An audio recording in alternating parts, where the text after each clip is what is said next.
Ayan, magandang araw mga kababayan. Napansin nyo kalalim ng tubig dito. Ito Pasay ito sa may Terminal 3 mga kababayan. Ayan, ito pala yung programa ni Miura Amy Calixto. Lalagyan niya ata ito ng bangus at saka tilapia. Ayan. Para sa 2025, malalaki na.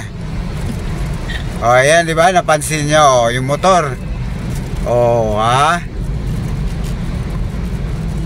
Ayan yung magandang programa dito. Kabilaan yan mga kababayan. Ayun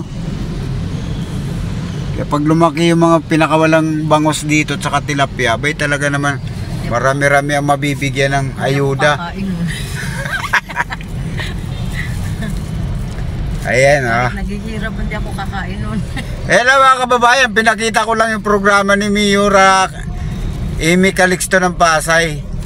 Ayan nakita nyo naman siguro. Ayan lang mga kababayan, panoorin nyo na lang. Antayin natin kung kailan siya magpapakawala ng tilapia dito.